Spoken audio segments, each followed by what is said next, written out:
பேதுரு யாருன்னு பாத்தீங்கன்னா, அவர் வந்து தேவனிடத்துல கேள்வி கேட்பார். ஒவ்வொரு கேள்வி கேட்பார். அதர் எப்படின்னா, ஒரு படிக்கும் மாணவன். சீஷர்கள் என்றால் கற்றுக்கொள்கிறவர்கள், பின்பற்றுகிறவர்கள் என்ற அர்த்தம். இறை வாழ்க்கை கற்றுக்கொள்கிறவர்கள் சீஷர்கள் என்றால். இயேசு ஒரு ஆசிரியரா இருக்கிறாரு, இவர்கள் சீஷர்களா இருக்கிற அப்படின்னாலே அவர் போதனை கேட்டு அதை கற்றுக்கொள்கிறவர்கள்.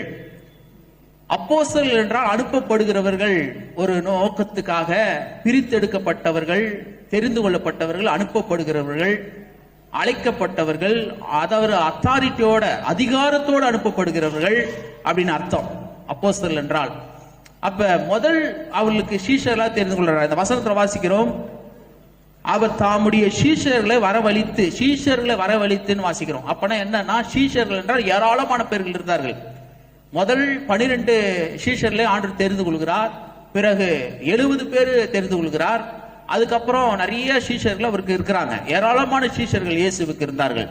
இயேசு வந்து அநேக அற்புதங்களை செய்தார். குருடர் பார்வையிடுதார்கள், செவிடர் கேட்டார்கள், முடவர் நடந்தார்கள்.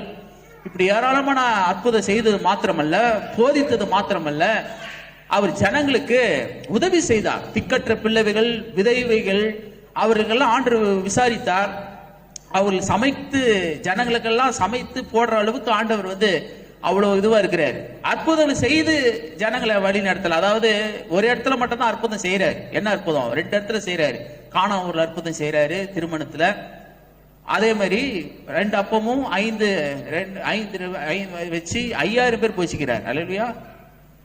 5000 பேருக்கு மேல போச்சுக்கிறார். அதாவது ஆண்கள் புருஷர் மாத்திரம் 5000 பேருக்கு போச்சுக்கிறார். 2 மீன் 5 அப்பம் வைத்து 5000 பேருக்கு ஆண்டவர் என்ன பண்றாரு? போஷிக்கிறார்.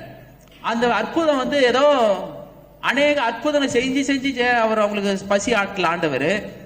ஆண்டவர் வந்து ஒரு நேரத்தில் அற்புதம் செய்தாரு. ஆனா மற்றபடி அவர்களுக்கு வந்து உணவு எல்லாம் எப்படி ஒரு மனுஷர்கள் எப்படி செய்வாங்களோ அதன்படி தான் ஆண்டவர் வாழ்ந்தார். ஏராளமான பேர்கள் அவர்கள் இயேசுவை பின்பற்றினார்கள். அவர்களுக்கு சீஷர்களா இருந்தார்கள். என்ன சொல்ல போனா, பிரபு குலத்தின் பெண்கள். அவர்கள் ஆஸ்தியினாலே ஊழியம் செய்தார்கள். மரியாதை வாசிக்கிறோம், மகதலேனா மரியாலும் மற்ற மரியாதை வாசிக்கிறோம். இயேசுவுக்கு போதனை கேட்கும் போது மற்ற மரியாதை வந்து சமைக்க உட்காந்துட்டாங்க. இவங்க மட்டும் அந்த போதனை கேட்கறதுக்கு உட்கார்ந்துருந்தாங்க.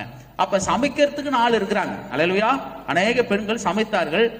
அநேக பெண்கள் ஆஸ்தியினாலே ஊழியம் செஞ்சாங்க, பிரபு குலத்தின் பெண்கள்.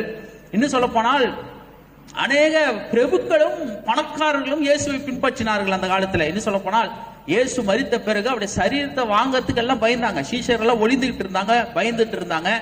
சிலுவையில இயேசு தொங்கிட்டு இருக்கும் போது ஒரு மாத்திரம் தான் கூட நிக்கிறாரு. அவர் தான் யோவான் மாத்திரம். மத்த யாருந்த சீஷனும் இல்லை. ஏன்னா எல்லாம் ஒளிந்துகிட்டு இருக்கிறாங்க. பேதுரு எல்லாம் 3 தடவை மறுதலிச்சிட்டாரு.